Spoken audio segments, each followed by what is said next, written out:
Hi everyone, welcome back. कैसे हैं आप सब। आज हम एक और बहुत इंपॉर्टेंट एक्ट के बारे में बात करेंगे, that is building and other construction workers act of 1996, है ना। This is me Shubham Sharma. और अगेन ये भी एक ऐसा एक्ट है जहाँ से अब फिर से डिटेल में क्वेश्चंस पूछे जा रहे हैं। तो इसको हम दो पार्ट्स में कंप्लीट करेंगे। आज हम पार्ट 1 में कुछ चैप्टर के बारे में देखेंगे, देन जो भी रिमेनिंग रहेगा उसको हम चैप्टर 2 में कवर करने की कोशिश करेंगे, राइट। तो स्टार्ट करते हैं। सबसे पहला क्वेश्चन, अगेन जैसे कि हमने इससे पहले इंटरस्टेट माइग्रेंट वर्कमैन में पढ़ा था, वो जो एक्ट था वो बना था 1976 में, है ना। This is the first question. तो ये जो एक्ट है ये कब बना है? ये बना है 1996 में। This is the first question for this act also. ये आपको ज़रूर पता होना चाहिए कि जो एक्ट है ये कब आया था। Then answer is 1996, very very important, right. Clear. तो स्टार्ट करते हैं। अच्छा, ये कुछ क्वेश्चंस हैं जो कि आई होप और आई वांट कि आप इस लेक्चर को सुनने के बाद, देखने के बाद इन क्वेश्चंस को सॉल्व करें, है ना। ताकि आपको ये समझ में आए कि किस तरह के क्वेश्चंस हैं और क्या लेक्चर सुनने के बाद ये आप क्वेश्चन सॉल्व कर पा रहे हैं या नहीं, राइट। जैसे कि इस एक्ट में क्वेश्चन पूछा गया था कि which of the following committees जो है वो इस एक्ट में बनाई जाती हैं। Central advisory committee, state advisory committee, works committee और एक्सपर्ट्स कमेटी। तो आई होप कि जब आप ये पूरा लेक्चर देख लोगे उसके बाद आप डेफिनेटली इन क्वेश्चंस को ईजिली सॉल्व कर पाएंगे, राइट। वैसे ही एक और क्वेश्चन भी था, इसमें मैं ये भी आपको बताना चाहता हूँ कि किस तरह आप एक लिमिटेड इन्फॉर्मेशन के साथ भी क्वेश्चंस को सॉल्व कर सकते हैं, है ना। जैसे कि यहाँ पे हम पढ़ेंगे आगे कि आपको पता होना चाहिए एक्सपर्ट्स कमेटी जो है वो building and other construction work में बनाई जाती हैं, राइट। तो अगर आपको ये पता होता कि बी का आंसर फर्स्ट है तो यहाँ पे बी का जो है वो एक में ही दिया गया था, तो बाकी सभी को आप एलिमिनेट कर सकते थे और third will be the right answer, right. तो इसीलिए हर एक टॉपिक को कवर करना ज़रूरी है, क्योंकि आप थोड़ी सी इन्फॉर्मेशन के साथ भी एलिमिनेशन मेथड का यूज़ करके आप सही आंसर पे पहुंच सकते हैं। This is the thing that you have to be remembered, right. Clear. फिर जैसे एक और क्वेश्चन पूछा गया था रिगार्डिंग कि जो बिल्डिंग वर्कर है, इस एक्ट में एक प्रोविजन आता है कि ये जो बिल्डिंग वर्कर है इनको एज ए बेनिफिशियरी रजिस्टर किया जाता है। तो एज ए बेनिफिशियरी जो है वो कुछ एलिजिबिलिटी क्राइटेरिया होता है, उससे रिलेटेड ये क्वेश्चन है ना। तो एक बार हम इस लेक्चर को देख लेते हैं, उसके बाद आप इन क्वेश्चंस को सॉल्व कीजिएगा, आपको खुद ईजिली आप इनको सॉल्व कर पाएंगे। तो पहले स्टार्ट करते हैं चैप्टर्स के साथ कि इस पर्टिकुलर एक्ट में 11 चैप्टर्स हैं, राइट। अगेन ये थोड़ा सा इंपॉर्टेंट हो जाता है कि कौन सा चैप्टर किस प्रोविजन के साथ डील करता है। तो जैसे कि मैंने कहा है चैप्टर 1 आपको याद नहीं रखना है, क्योंकि हर एक एक्ट में जो चैप्टर 1 है वो उसके डेफिनेशंस इंपॉर्टेंट टर्म्स के साथ ही डील करता है, राइट। इसमें जो आपको याद रखना है वो chapter 2 deals with the advisory committees and expert committees. Chapter 3 deals with registration of establishments जो कि इन building and other construction workers को हायर करते हैं, है ना, उन एस्टेब्लिशमेंट्स के रजिस्ट्रेशन के बारे में बात करता है।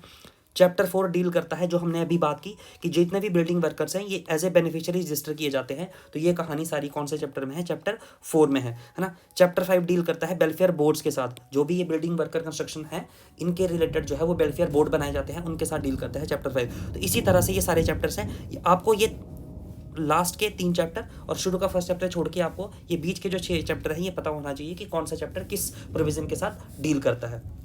क्लियर, ठीक है। तो इस तरह से आपको ये याद रखना है। आगे बढ़ते हैं। सबसे पहला, अगेन ये एक्ट कहाँ अप्लाई होता है? ओके, मैं थोड़ा सा इनको समराइज करवा देता हूँ आपको, देन हम इन स्लाइड्स पे आएंगे। तो let me summarise all the slides, है ना। जैसे कि चैप्टर 1 है ना। चैप्टर 1 में किस तरह के क्वेश्चंस बन सकते हैं वो मैं आपको बता देता हूँ। पहला क्वेश्चन आपको बनेगा, अगेन जैसे को मैंने कहा कि एक्ट कब आया था, this came in 1996 year. This is the first question, right. Question number 2 जो आपको बनेगा, ये एक्ट कहाँ अप्लाई होता है ना। तो ये एक्ट उन एस्टेब्लिशमेंट में अप्लाई होता है जहां पे 10 या 10 से ज़्यादा, है ना, कंस्ट्रक्शन वर्कर्स को हायर किया जाता है, उनको रखा जाता है इन द प्रीसीडिंग 12 मंथ्स। तो वहां पे ये एक्ट क्या रहेगा? एप्लीकेबल रहेगा। तीसरा क्वेश्चन आपको बनेगा कि अप्रोप्रिएट गवर्नमेंट इस एक्ट में कौन रहेगी? तो आपको पता है अप्रोप्रिएट गवर्नमेंट 2 ही होती हैं, एक सेंट्रल गवर्नमेंट और एक स्टेट गवर्नमेंट। जो यहाँ से आपको एग्जाम के लिए ध्यान में रखने वाली बात है कि in case of public sector undertakings, फिर से बता रहा हूँ, in case of public sector undertakings, चाहे वो सेंट्रल गवर्नमेंट के अंदर हो, चाहे वो स्टेट गवर्नमेंट के अंदर हो, चाहे वो कोई और बॉडी कॉर्पोरेट हो, अगर इस केस में अप्रोप्रिएट गवर्नमेंट कौन होगी, ये कौन डिसाइड करेगा? Central government. Means central government will decide, central government will decide that who is appropriate government in case of PSUs। ठीक है, फिर से मैं रिपीट कर रहा हूँ, ये PSU चाहे स्टेट गवर्नमेंट के अंदर है, चाहे सेंट्रल गवर्नमेंट के अंदर है, चाहे बॉडी कॉर्पोरेट है, इस केस में जो अप्रोप्रिएट गवर्नमेंट है ये कौन होगा, ये कौन डिसाइड करेगा? Central government. ये चीज़ आपको ध्यान में रखनी है। बाकी कहानी आपको इसमें से कुछ भी याद रखने की नहीं है। इसके अलावा आपको एक फोर्थ क्वेश्चन जो कि आपको याद रखना है कि जो building and other construction work है, इसमें आपको जब भी हम आगे अभी देखेंगे कि डेफिनेशन में बहुत सारे अलग अलग तरीके के वर्क जो है वो इसमें building and other construction work की डेफिनेशन में आते हैं, है ना। बट ऐसे वर्क जिनके ऊपर फैक्ट्री एक्ट और माइंस एक्ट के प्रोविजन एप्लीकेबल रहते हैं वो जो है वो building and other construction work की डेफिनेशन में नहीं आएगा। तो आपको यहाँ से याद क्या रखना है कि बिल्डिंग एंड या और other construction work, other construction work की ये जो डेफिनेशन हम पढ़ेंगे इसमें, है ना, इसमें it does not include work to which the provisions of factories act of 1948 और mines act of 1952 applies. Clear.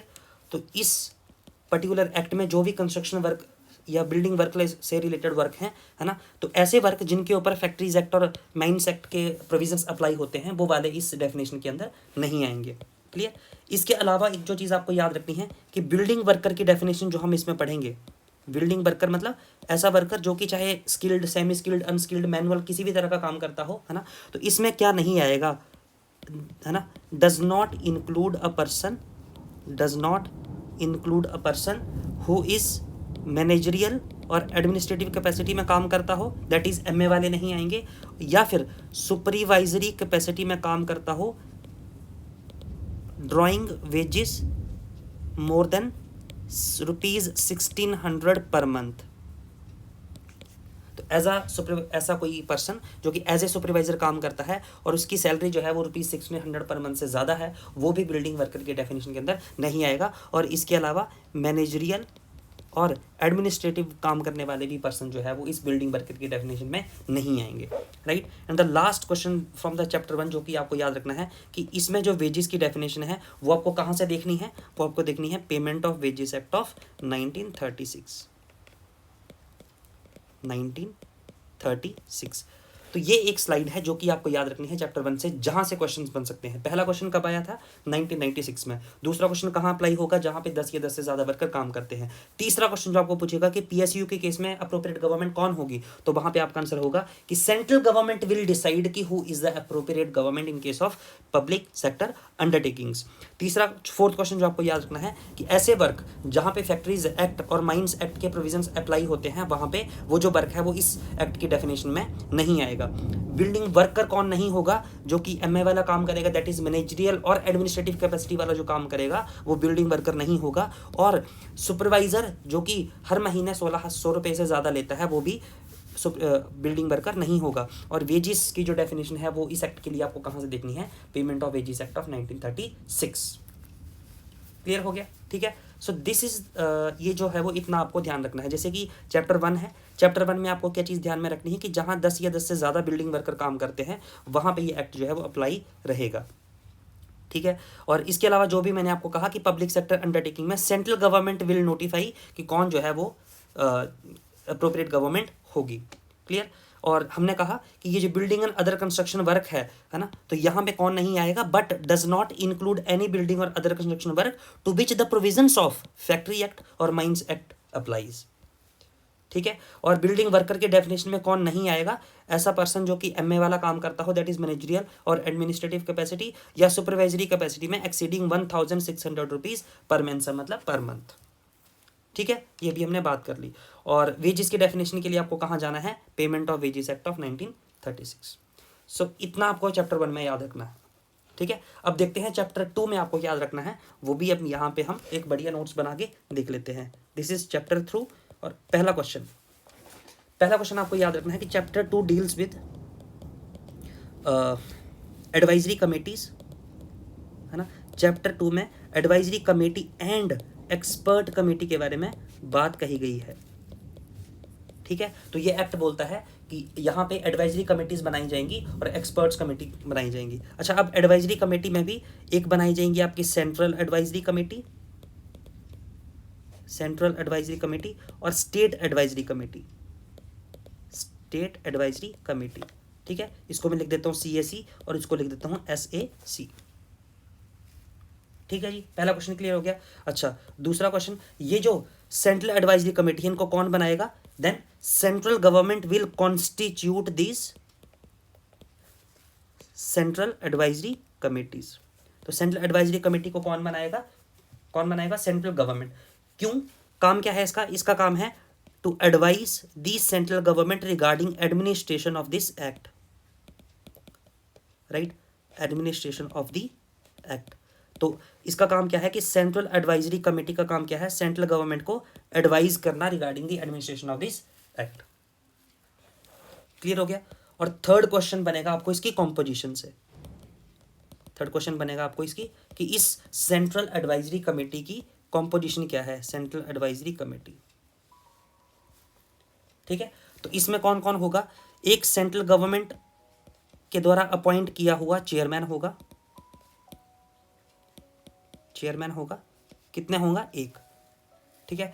इसमें मेंबर ऑफ पार्लियामेंट रहेंगे, मेंबर ऑफ पार्लियामेंट, ठीक है। कितने रहेंगे? 3, ठीक है जी। अच्छा, इन तीनों में एक चीज थोड़ा सा ध्यान रख लो,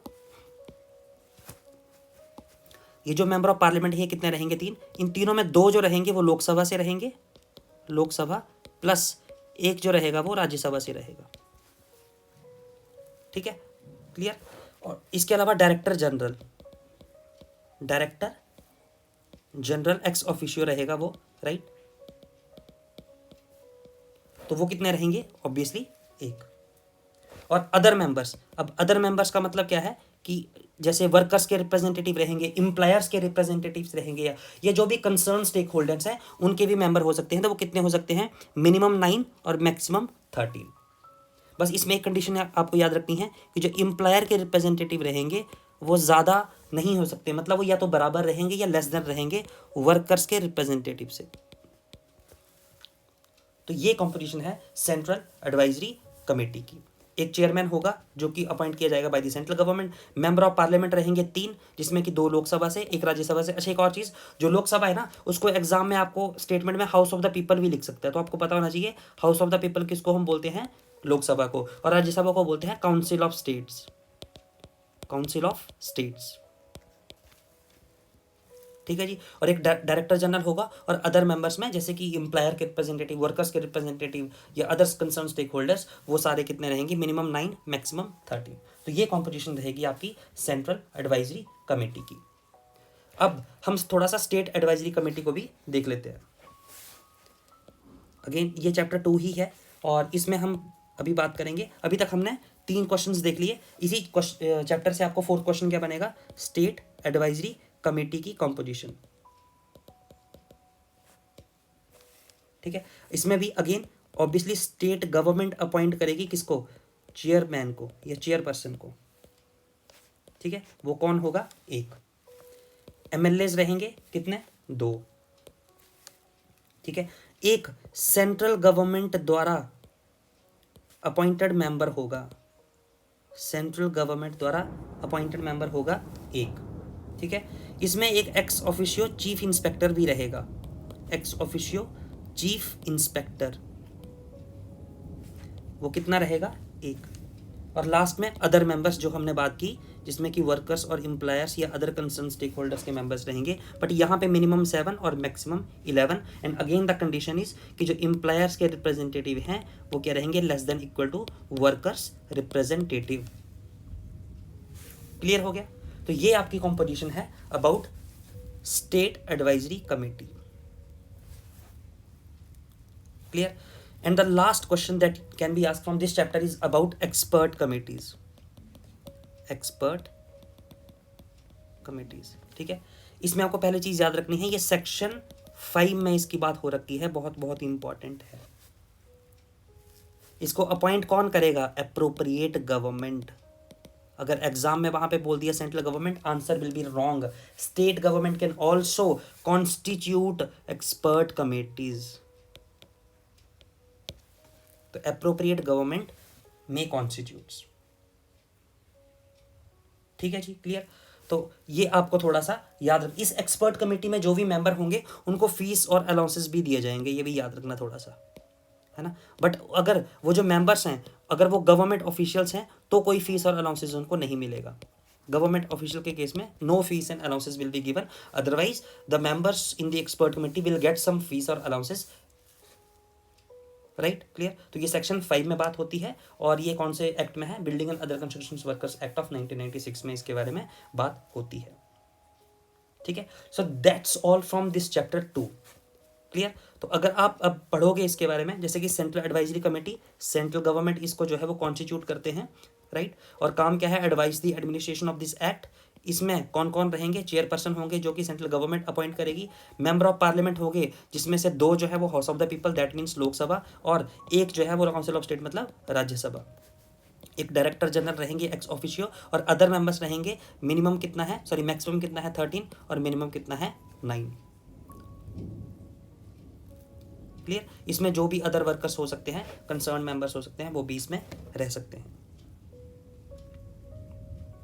ठीक है, क्लियर। और एक चीज जो मैंने आपको कही कि बिल्डिंग वर्कर्स का जो नंबर रहेगा shall not be less than the number of members nominated to represent the employers. मतलब बिल्डिंग वर्कर्स जो है वो एम्प्लॉयर के जो रिप्रेजेंटेटिव हैं उनसे कम नहीं हो सकते, या तो उनके बराबर रहेंगे या उनसे ज्यादा जरूर हो सकते हैं, कम नहीं हो सकते।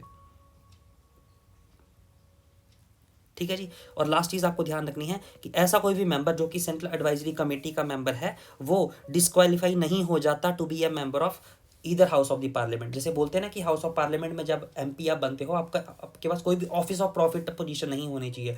मतलब कोई भी गवर्नमेंट गवर्नड ऑर्गेनाइजेशन या गवर्नमेंट कमेटी का आपको मेंबर नहीं होना चाहिए। तो ये कहा गया है कि अगर आप इस कमेटी के मेंबर बनते हो तो आप एज ए एमपी डिस्क्वालीफाई नहीं कहलाओगे। बस इतनी आपको छोटी सी चीज़ याद रखनी है। बाकी स्टेट एडवाइजरी कमेटी में हमने पढ़ी कि स्टेट गवर्नमेंट इसको बनाएगी, इसमें एक चेयरपर्सन होगा ऑब्वियसली जिसको स्टेट गवर्नमेंट बनाएगी, 2 मेंबर्स रहेंगे अपने स्टेट लेजिस्लेचर से, 1 पर्सन नॉमिनेट किया जाएगा बाय द सेंट्रल गवर्नमेंट, एक चीफ इंस्पेक्टर होगा, और मैक्सिमम 11 और मिनिमम 7 मेंबर जो है इसमें रहेंगे। और वर्कर का नंबर जो है वो एम्प्लॉयर के नंबर से कम नहीं होगा। और एक्सपर्ट कमेटी जैसे कि मैंने कहा अप्रोप्रिएट गवर्नमेंट इनको बनाएगी और इसमें फीस और अलाउंसेस दिए जाएंगे। बट अगर कोई मेंबर या अगर कोई मेंबर ऑफिसर ऑफ गवर्नमेंट है उस केस में इसको कोई भी फीस और अलाउंसेस नहीं दिए जाएंगे।